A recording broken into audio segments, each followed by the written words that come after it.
Dans un monde en perpétuelle mutation à cause des événements mondiaux, le conflit en Ukraine continue de capter notre attention, nous poussant à réfléchir aux complexités de la guerre et de la paix. En naviguant à travers les dimensions multiples de cette lutte en cours, nous sommes au 11 février 2025 et le champ de bataille est plus dynamique que jamais. Aujourd'hui, nous plongeons dans les lignes de front changeantes, les stratégies en jeu et les voies qui façonnent le récit. Commençons ce voyage par les avancées inattendues à Kharkiv. La progression de l'armée russe à Kharkiv est tout simplement étonnante, marquant un tournant significatif dans le conflit en cours. Cette avancée s'étend à Donetsk, où la ville de Dne est tombée sous contrôle russe. Pendant des mois, Dne a été une bastion défensive cruciale pour les forces ukrainiennes, un témoignage de résilience au milieu du chaos. Les Russes, après avoir remporté des victoires lors de batailles précédentes, avancent maintenant, cherchant à atteindre la ligne de contact jusqu'à Uli et à se diriger vers Andrika par une nouvelle direction. C'est une danse stratégique, chaque camp cherchant à dominer ses territoires critiques. L'entrée des Russes à Andrika par le nord et le nord-est est une manœuvre calculée, mais leurs avancées à l'est ont rencontré une résistance significative, s'arrêtant à Dne. En tant que dernière ville contrôlée par l'Ukraine avant Ulak, la capture de Dne ne signifie pas seulement une victoire tactique pour la Russie, mais aussi un changement dans le récit plus large de la guerre. Les positions entourant cette zone, sous contrôle ukrainien, sont maintenant compressées de 3 directions. L'avancée graduelle des Russes au cours des derniers jours suggère une approche calculée et méthodique, visant à consolider leur emprise sur cette région pivot. Cependant, la situation à Kharkiv présente une autre dimension d'intrigue. L'armée ukrainienne rencontre des défis à l'ouest de la rivière Oskil. La traversée russe à Edorna, qui s'est développée régulièrement, marque une nouvelle phase de gains territoriaux. Les rapports de sources russes et ukrainiennes indiquent un manque de résistance substantielle, soulevant des questions sur les décisions stratégiques prises sur le terrain. L'absence de preuves visuelles, telles que des séquences de combat ou des cérémonies de levée de drapeaux, ajoute une aura de mystère. Se pourrait-il que les forces ukrainiennes retiennent délibérément leur réponse, ou est-ce que le manque d'images résulte des avancées rapides des Russes? Les histoires qui émergent de la région suggèrent une tapisserie complexe de jeux stratégiques, chaque mouvement étant soigneusement calculé pour obtenir un avantage. Plus au nord, près de la ville de Topol, à proximité de la frontière entre la Russie et l'Ukraine, des rumeurs d'une nouvelle traversée russe ont fait surface. Ce développement inattendu introduit une nouvelle couche de complexité au conflit. Alors que les Russes combinent potentiellement des attaques frontalières avec des assauts à partir de cette nouvelle traversée, les implications pour la région sont profondes. Cela marquera-t-il le début d'un autre changement territorial significatif, où les forces ukrainiennes réussiront-elles à repousser les avancées russes? Tandis que les batailles font rage, une autre facette du conflit se déroule sous forme d'analyse stratégique et de déclarations de dirigeants mondiaux. Deep State UA, une source ukrainienne, a publié des données indiquant une baisse du nombre d'assauts et d'attaques par les forces russes au cours des 4 derniers mois. Cette baisse pourrait indiquer un épuisement potentiel des capacités offensives russes, une hypothèse également soutenue par des sources russes. Cependant, l'absence de bataille à grande échelle ces derniers mois pourrait également expliquer cette réduction. Avec la conclusion de batailles clés comme celles pour Veliksilka et Toretsk, l'intensité des assauts a naturellement diminué. Cette accalmie offre un moment de réflexion sur les stratégies plus larges en jeu, alors que chaque camp se regroupe et réévalue ses positions. Pourtant, au milieu des manœuvres stratégiques et des calculs militaires, la voix du président ukrainien Volodymyr Zelensky émerge avec une déclaration qui résonne à travers les couloirs du pouvoir. Dans une récente interview, Zelensky a laissé entendre que si l'accès de l'Ukraine à l'OTAN est refusé, des armes nucléaires devraient être livrées à l'Ukraine pour assurer sa défense. Cette assertion audacieuse soulève des sourcils et remet en question le calcul stratégique derrière une telle demande. Bien que la livraison d'armes nucléaires à l'Ukraine semble hautement improbable, les implications de la déclaration de Zelensky sont vastes. La Russie pourrait saisir ces mots comme prétexte pour justifier ses actions, peignant l'Ukraine comme une menace nucléaire potentielle. De plus, cela alimente le scepticisme parmi les pays hésitants à fournir un soutien supplémentaire à l'Ukraine, voyant de telles déclarations comme imprudentes. En nous plongeant dans ce labyrinthe de la géopolitique, nous devons nous poser la question: qu'est-ce qui motive ces décisions et déclarations? Sont-elles des mouvements calculés dans un jeu à enjeu élevé, ou sont-elles des cris d'attention dans un monde où chaque mot résonne sur la scène mondiale.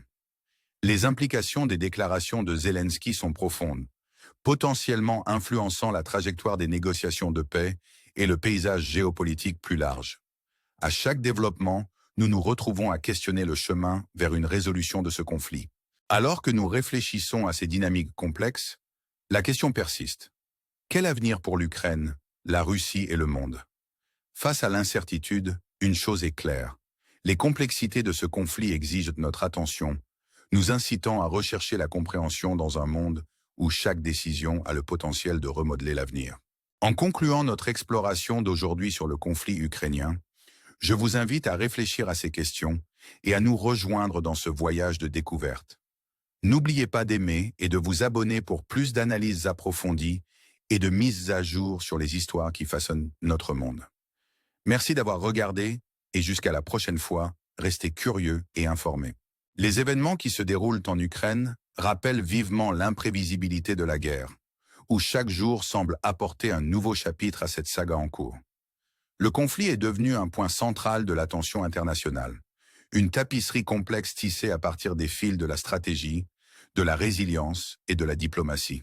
En approfondissant les subtilités de cette situation, il est crucial d'explorer les facteurs qui continuent de façonner le paysage de cette guerre. Les récentes avancées à Kharkiv et Donetsk sont emblématiques des dynamiques plus larges en jeu.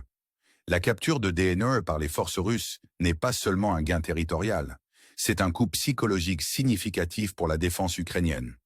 Pendant des mois, cette ville a servi de symbole de la résistance ukrainienne, un bastion contre les avancées russes.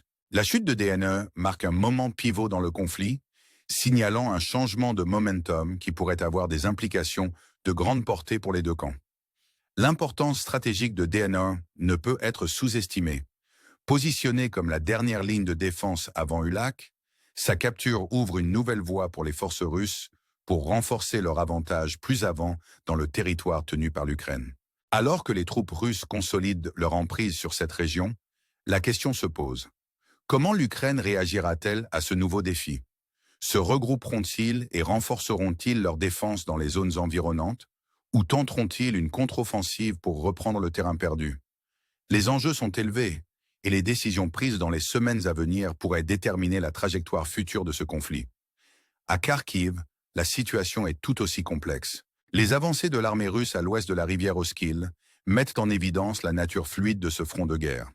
Les rapports indiquent un manque de résistance substantielle de la part des forces ukrainiennes, soulevant des questions sur les priorités stratégiques sur le terrain. Est-ce un retrait tactique délibéré de la part de l'Ukraine, ou sont-ils confrontés à des défis logistiques qui entravent leur capacité à monter une défense robuste? L'absence de séquences de combats et d'images ajoute une aura de mystère à ces développements, laissant les analystes spéculer sur les raisons sous-jacentes de ce changement stratégique. L'émergence d'une nouvelle traversée russe près de Topol, proche de la frontière entre la Russie et l'Ukraine, introduit une autre couche d'intrigue. Cette manœuvre inattendue suggère un effort calculé de la Russie pour étendre ses gains territoriaux, potentiellement en ouvrant un nouveau front dans le conflit. Alors que les Russes cherchant à combiner des attaques frontalières avec des assauts à partir de cette nouvelle traversée, les implications pour la stabilité régionale sont profondes. L'Ukraine sera-t-elle capable de monter une défense dans cette zone, ou les forces russes continueront-elles d'avancer sans opposition? Ces questions soulignent la nature complexe de ce conflit, où chaque mouvement est un risque calculé dans un jeu à enjeux élevés de stratégie et de survie. Au-delà du champ de bataille, le conflit en Ukraine est également un théâtre de manœuvres diplomatiques et de postures géopolitiques.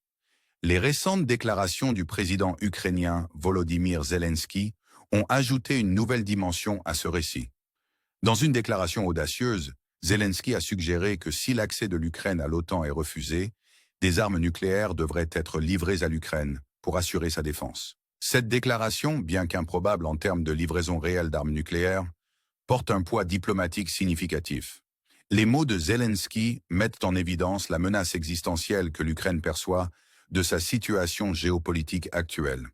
Le désir d'adhésion à l'OTAN et des garanties de sécurité qu'elle implique est un reflet de la position précaire de l'Ukraine face à l'agression russe. Cependant, l'appel aux armes nucléaires introduit une série de complexités. Pour la Russie, cette déclaration pourrait servir de prétexte pour justifier ses actions, encadrant l'Ukraine comme une menace nucléaire potentielle. Ce récit pourrait être utilisé pour rallier le soutien intérieur et légitimer d'autres opérations militaires.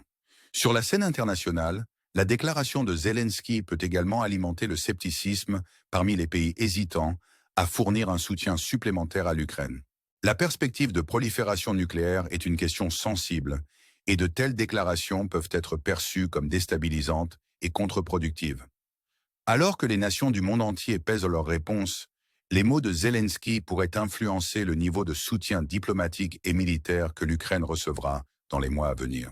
Les implications plus larges de ces développements s'étendent au-delà du conflit immédiat, soulevant des questions sur l'avenir des relations internationales et des dynamiques de sécurité dans la région. La déclaration de Zelensky incitera-t-elle à une réévaluation des alliances stratégiques de l'Ukraine ou servira-t-elle de cri de ralliement pour un soutien accru des nations occidentales? En explorant l'interaction complexe entre stratégie militaire et diplomatie, il est essentiel de considérer les ramifications à long terme de ces décisions. Face à l'incertitude, une chose reste claire. Le conflit en Ukraine est un moment déterminant dans la géopolitique contemporaine, un creuset qui teste la résolution et l'ingéniosité de tous les acteurs impliqués. En naviguant dans ce paysage complexe, nous sommes rappelés de l'esprit humain endurant qui persiste face à l'adversité. Le peuple ukrainien, pris dans le feu croisé de ce conflit, continue de démontrer résilience et courage, un témoignage de la volonté indomptable de ceux qui se battent pour leur patrie. En réfléchissant à ces événements, nous devons également nous demander comment pouvons-nous contribuer à une résolution qui honore les sacrifices consentis et ouvre la voie à une paix durable. En conclusion, le conflit en cours en Ukraine est une question complexe et multifacette qui exige notre attention et notre compréhension. Alors que nous continuons à explorer ces développements, je vous encourage à rester informés et engagés. N'oubliez pas d'aimer et de vous abonner pour plus d'analyses approfondies et de mise à jour sur les histoires qui façonnent notre monde. Merci de nous avoir rejoints dans ce voyage de découverte et jusqu'à la prochaine fois, restez curieux et engagés et continuons à chercher la compréhension dans un monde où chaque décision a le potentiel de remodeler notre avenir collectif.